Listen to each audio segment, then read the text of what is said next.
standing there, remembering how I love thy company. And I'll still stay, to have thee still forgetting any other home but this. 'Tis almost morning. I would have thee gone. Good night. Good night. Parting is such sweet sorrow that I must say good night till it be morrow. Romeo and Juliet is one of my favorite Shakespeare plays because it starts off funny and it turns serious right away. And then these two characters, they spend the whole show just trying to prove their love to each other, and the world is against them. What's fun about setting Romeo and Juliet in the future as opposed to the past is that it really makes it a cautionary tale for us right now. Our version of Romeo and Juliet is very survivalist, and I'm really hoping that that helps us see what continuing to live at war could do to us and our kids, as opposed to choosing to live from a place of love, which is what Romeo and Juliet are trying to do. Steph has been great as a director. She's so encouraging of the collaboration of the actors with her directing style. She lets us work through what we want with the characters and make decisions for ourselves, and lets us make our own choices first before she goes in and tidies it up, as you will, you know. They found the joy. They found the pain. They found the hesitation and the courage. Everything that you need to have a full person, as opposed to just one note, weepy emo Romeo. You know, nobody wants to come watch Romeo whine for 2 hours. It's only 2 hours.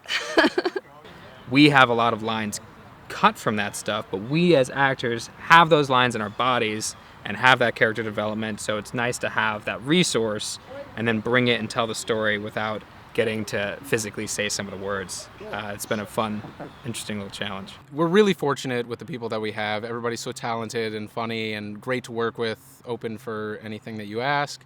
So I think just being around them and like hearing their inputs on maybe your character or their character, how they all fit into this whole thing is just a great thing to be around. It kind of brings out the real emotion of the play more to actually be rehearsing it outside in days that would have been like Verona's days. It's mentioned in the play, you know, the days are hot, the capels are abroad, and if we meet them, we shall not escape a brawl, right? That's because everybody gets all tetchy when it's hot out, and we're rehearsing in that.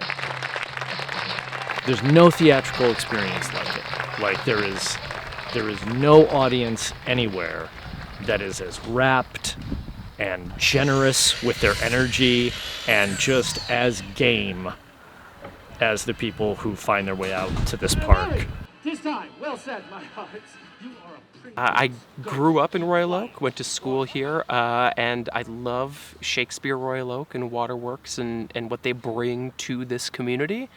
Been seeing shows out here since I was a kid, when my parents used to bring me, and I am glad to be back on stage. This group, this way of doing theater in the park, doing Shakespeare in the park, is so necessary to local communities and local cultures, and I feel very lucky to be in a place that has this. You can relate to it, but it's also like, oh no, this is a fantasy world. This doesn't exist. But it totally does. Absolutely. You should come see it.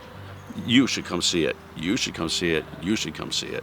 Because it's gone on August 8th. All of this will be gone. And you'll have to wait a whole year to see it again.